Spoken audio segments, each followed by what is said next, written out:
For nearly 9 years, I believed I was raising 2 daughters. Not stepdaughters. Not Megan's children from another man. Daughters. Olivia was 11 when I married her mother. Grace was 8. Their father, Travis, existed mostly as a name on birthday cards and an occasional voice on speakerphone. I was the one who stayed. I paid the mortgage on the house they called home. I covered the insurance, school supplies, sports fees, dance lessons, phone bills, vacations, broken laptops, emergency dental visits, and every small disaster that somehow became my responsibility. I drove through snowstorms to pick them up. I waited outside practices long after dark. I worked overtime so they would never hear the words, "We can't afford it." I thought that was what a father did. The first cracks appeared slowly. Whenever I asked Olivia to be home by midnight, she would look at Megan before answering me. Whenever I told Grace to put down her phone and finish her homework, she would sigh as though my voice were an irritation she was forced to endure. Megan always softened my rules. "They're tired. They've had a hard week. Don't take it personally." So I swallowed my anger. I told myself patience was part of loving children who had already been abandoned once. Then one evening, everything became clear. Olivia had taken Megan's car without permission. Grace had covered for her. I sat them both down at the kitchen table and told them there would be consequences. No driving for Olivia. No weekend plans for Grace. They exchanged a glance. Then Olivia leaned back and folded her arms. "You have no right to make rules in our lives." Grace nodded. "You're not our father." I looked at Megan. She said nothing. That silence hurt more than the words. 9 years of school pickups, hospital waiting rooms, tuition payments, birthday cakes, and sleepless nights disappeared in a single moment. I finally understood what I had been to them. Not a father. A service. A wallet with a pulse. I did not shout. I did not threaten them. I simply stood and said, "All right." Megan followed me into the bedroom. "They're teenagers, Ethan. They're going through a phase." I opened my laptop. "If my rules don't matter," I said, "then neither does my responsibility." Her face changed when she realized I meant it.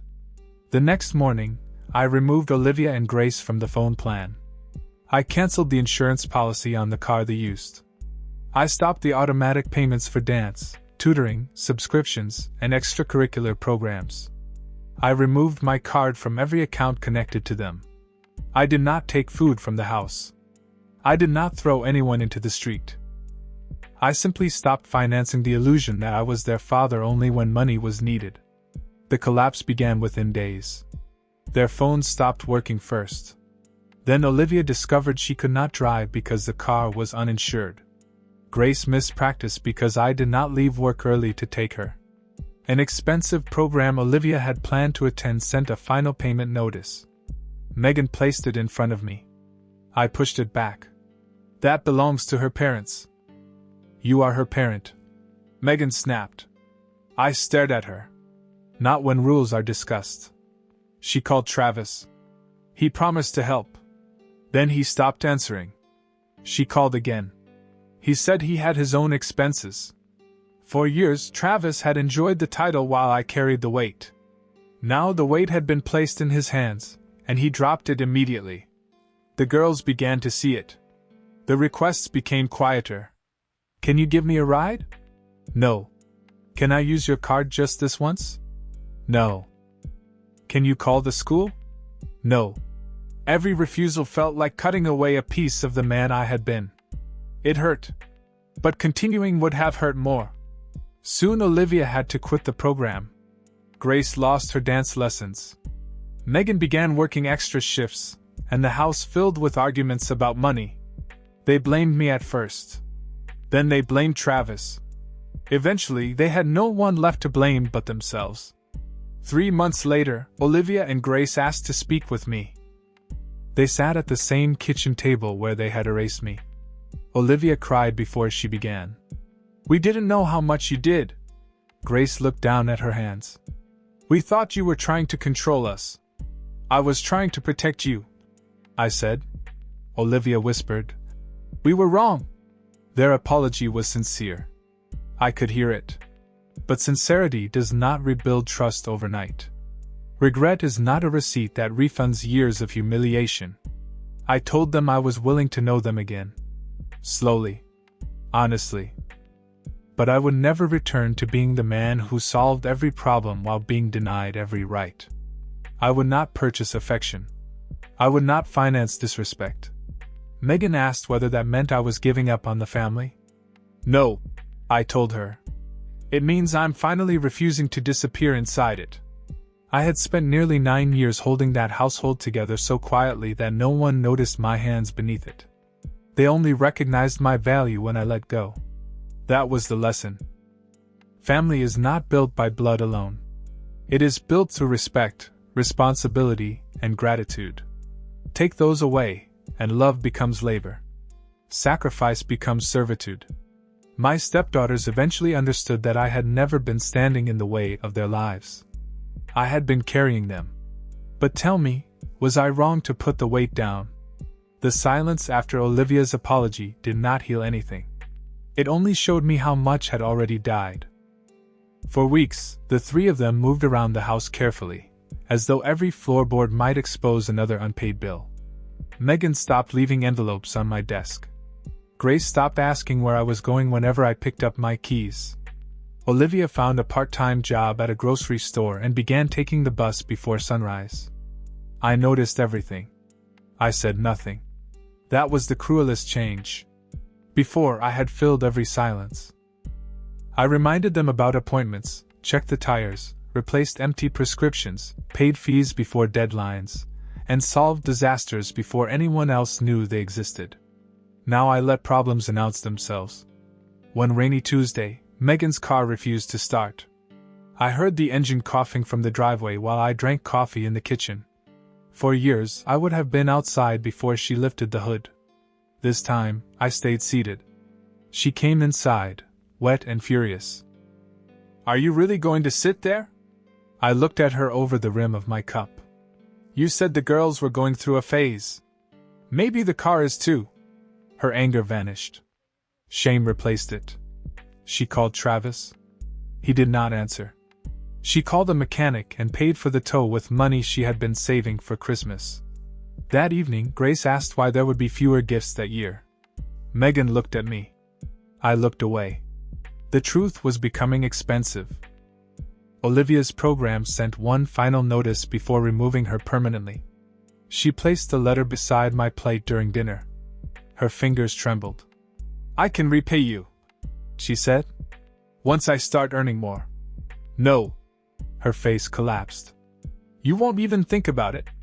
I thought about it for 9 years. She pushed back from the table and ran upstairs. Megan started to follow, but I stopped her. Let her feel it. She is 18, Ethan.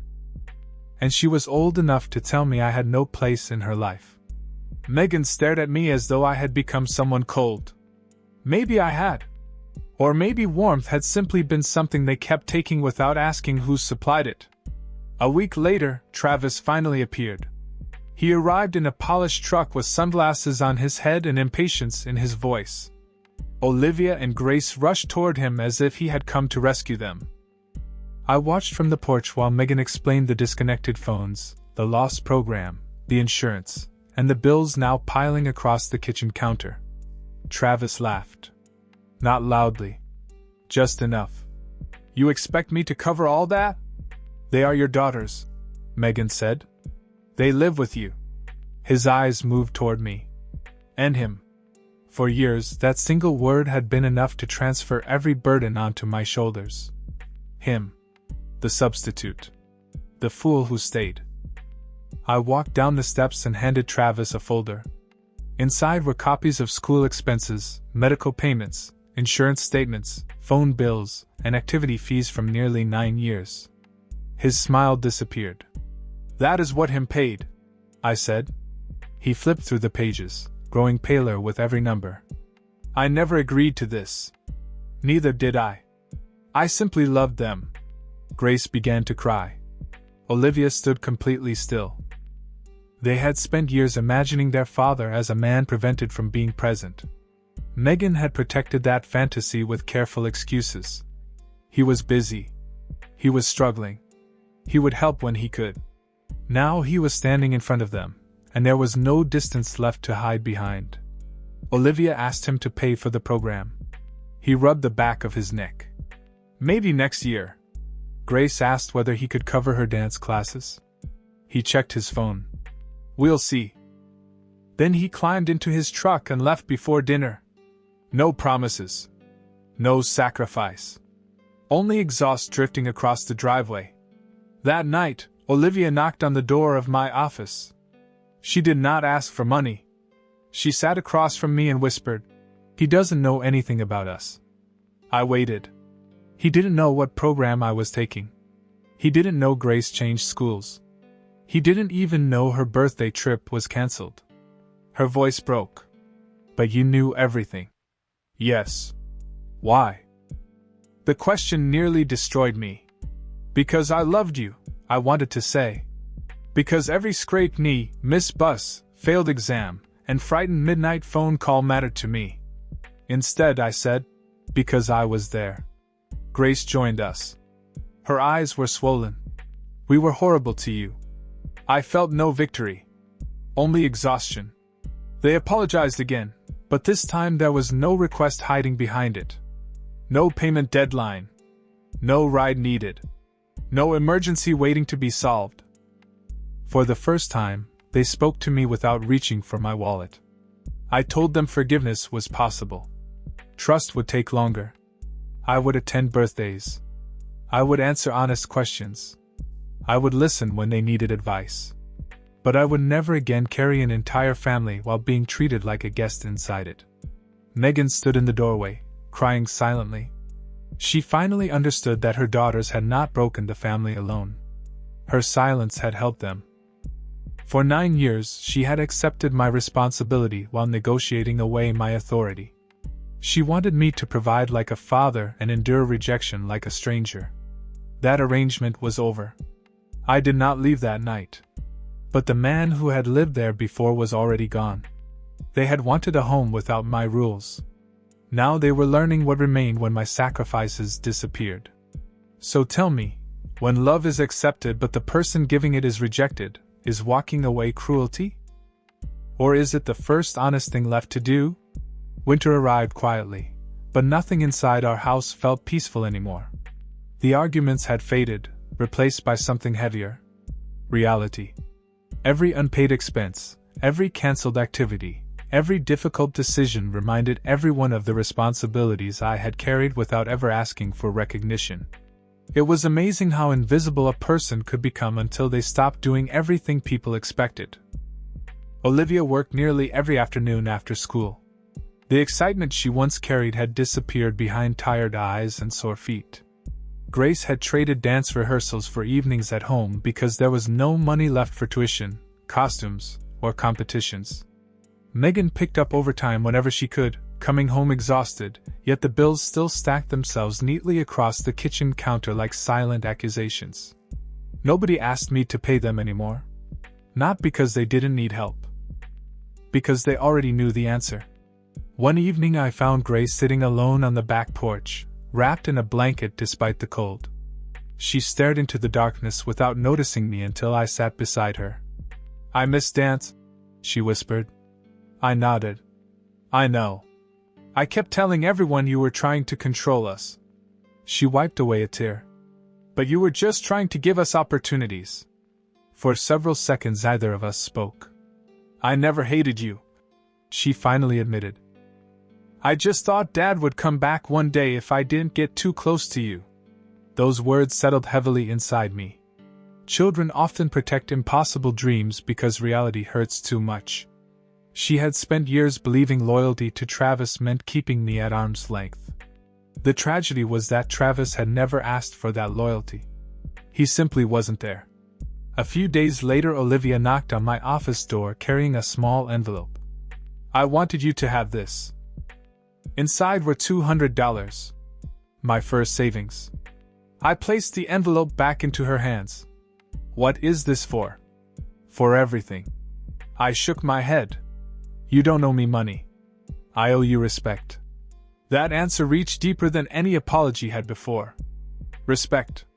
That had always been the missing payment. Not dollars. Not gifts. Not promises. Simple respect. Christmas approached with far fewer decorations than previous years. There were no expensive vacations planned, no shopping trips, no overflowing pile of wrapped boxes beneath the tree. Megan apologized repeatedly for how different everything felt. I actually preferred it. For the first time, nobody was pretending that comfort appeared by magic. Everyone understood that every light on the tree, every meal on the table, every warm room carried someone's effort behind it. Christmas morning surprised me. Olivia and Grace walked into the living room carrying a single wrapped package. For you, Olivia said quietly. I opened it carefully. Inside was a framed photograph. It showed the four of us standing together during a camping trip nearly 5 years earlier. Grace was sitting on my shoulders. Olivia had one arm around Megan and the other around me.